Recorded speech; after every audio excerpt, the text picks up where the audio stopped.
So today we are going to cover how to scope work out and make sure it's been done properly.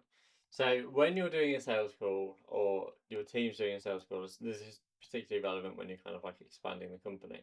But you're going to want to make sure that your team has enough information to deliver a good job to the kind of the client that you're building this automation for. The first part of that is getting the sales right. So making sure that every single person on the sales team knows not to oversell it, not to overegg it, and everything else. So what we do in the actual sales section is we scope out the work. So it's just a case of literally just finding out, okay, what do you want building off the back of this? Once they've got that built and scoped out, it gets handed over to and paid and everything's ready to go. It gets handed over to the automation builder and they will watch the call back. So every single one of our calls are recorded through Fathom, which is great. So I completely went from my head there. From Fathom, and we record them, and the automation builders get that sent over with the ChatGPT summary of the brief. Their job then is to kind of go through and find out what it is they need to know, and actually like more ask the sales guy like, okay, this is the information I've got. This is what I know. This is what I think's right. Is that okay? Is this what they want? Once they've done that, it will just be the case of like going through and kind of back and forth between the two of them. If there's anything the automation builder doesn't know, they'll either be put in a group chat with the closer, so that there's a closer, the automation builder, and the client.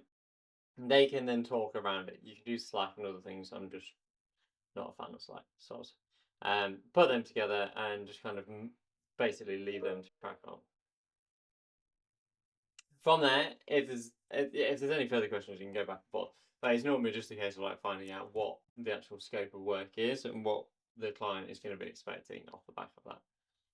We then have the next step. So once you've got the automation actually scoped out, it's a case of making sure that their expectations are set. So the automation builder is responsible for keeping the client updated, keeping the close updated. So depending who it is in the company, they will either record looms or the closer will record looms.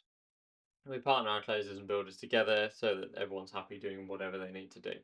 So if I'll just put loom in this box. So one of the things that we found early on is when you get clients that are unhappy, or in fact, even just pretty much any of them, the more contact points you have and the more kind of love you can give them as individuals, the better they're going to perform and the happier they're going to be. It's that simple. It's just like the more contact points, everything. At the end of the day, you've come in, said, I can build this for you and make sure you never have to do this job again. For quite a few people, that's actually a scary thing. Like, wait, what do you mean I never have to do this again? Like, I do this every single day. How would I never have to do it again? So to kind of negate that and the fact that people will be somewhat stressed with that, we update with Looms. We will give them a live demo when it's all ready and everything else. Um, but the actual scoping out process is fairly straightforward. We have a ChatGPT prompt and an assistant built so that it can take a call recording and just like skim out the bits that we need and kind of scope the work out, what their toolkit is and so on, which is important for the automation builder. We also give them the call recording. So if there's ever any questions from the automation builder about what's what, 9 times out of 10 they can find it in the call. And then if not, obviously they just have the conversation back and forth. You've then got the delivery. So once the automations start getting built out, it's the looms, it's everything else that's going on that's kind of being said and done on that. It's fairly straightforward to do. There's obviously bits that fall over every now and then. There's people that aren't happy. There's conversations that need to be had and stuff. But on the whole, you're pretty. If you get this bit right and keep them motivated together, then you'll be fine. The other thing is we also have a loop. Let me see if I do another arrow. Yeah, I can. Awesome. We also have it kind of going around the loop for commission. So the sales guy gets the majority of his commission on the second payment. So once the automation's finished and the client's happy and they've paid their second part of the invoice, that's where the automation builder gets some kind of like a project basis payout, and the sales guy gets the commission. So we are basically incentivizing this loop is like really good, and the communication's done well. Hence why we can get some of our closers to do looms and stuff like that, because they're kind of working up that way. Obviously, it depends on the automation builder. We've got a brilliant team in Lahore. We also have people in the UK. We have people all over the place. So having that bit of flexibility between the two is always useful, and like it depends who we want speaking to who and when. Um, so yeah, I hope that gives you a bit of an idea of what we get up to. The other bits that's kind of like scoping out is defining what the objective is and the outcome, which is done in the sales call. So like, what are you trying to get from this? We will send a brief over to the client in black and white saying what it is that they get. In fact, I've completely missed that step off. Let's add it on the end. So one of the things that we focus on is making sure that the standards are set so that we can focus on making sure they're happy. And one of the best ways to do that is to just get it in black and white what your outputs are going to be. Like, what are they getting from it? Obviously, in that report, we're talking about how many hours they're going to save. We're talking about all of the other amazing benefits of them working with us. But fundamentally, the output is kind of what they're paying for. So how can we make sure that the output is everything that they wanted? So like, how long is it going to take to build? What is the time saving element of it? What can they expect? And kind of like any tools that they want to use. We have now started sending over questionnaires for clients where it's just like, these are some things that we're pretty much always going to need: access to ChatGPT, access to a Make.com account, or if we're building it in hours, like the little minute bits that we need. It's just a very simple questionnaire that logs that data so that we've got it saved, so that we don't have to nag them again. And then that can be a one-time.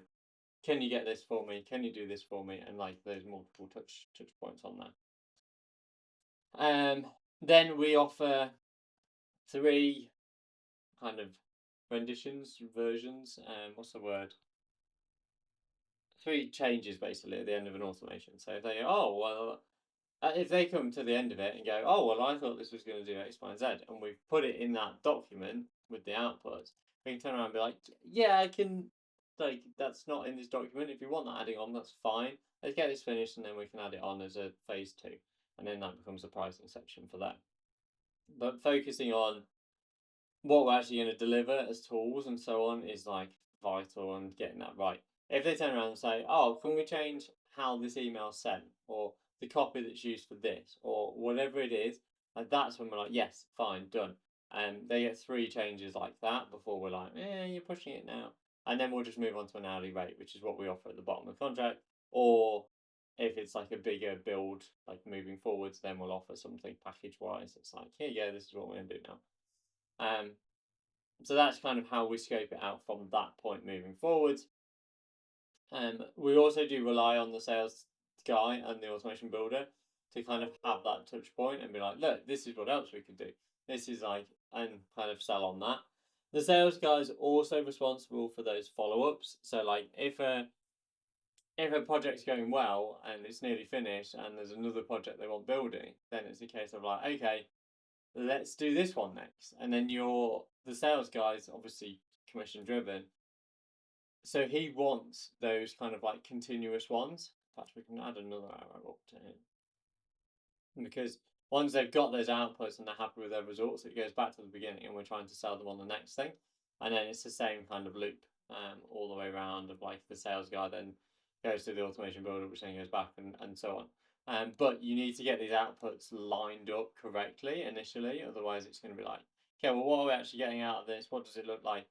And quite a lot of people, especially when you're starting off, it's like, no, this automation could do a million things. It can do this, it can plug into that, but you need it in black and white what you're actually going to build. Otherwise, you're going to like oversell and then under deliver, and that's kind of, I've done a video on that. But yes, so that's kind of like your focus is doubling down on that and adding value for that. Yeah, I'm pretty sure that's it. I've come up with loads more stuff than I thought I had. And then obviously your last little bit's the sign off. So the session with the client going through the automation. depending on our builder, where they're located, what they kind of do and work, and how customer facing they are, the automation builder will do it, or the sales guy will do it. Which normally takes like half an hour for the sales guy to kind of be run through it. Um, and then they kind of plug in and go from there. It also helps expand the sales guy's technical knowledge. So it's like, oh, okay, this is how this automation works, this is what it does, and so on. 9 times out of 10, you can go to, in fact, it's probably more than that. 99 times out of 100, you could go to a client, and I could be showing an automation on the call there, and I could break down or at least kind of like feed it out enough of the way that the client's like, okay, that's what that automation does, because like I know roughly what the title of it is. Um, your client often doesn't. So yeah, that's a point where you can have a lot of value there. But yeah, I hope that's helpful. Any questions, as always, let me know.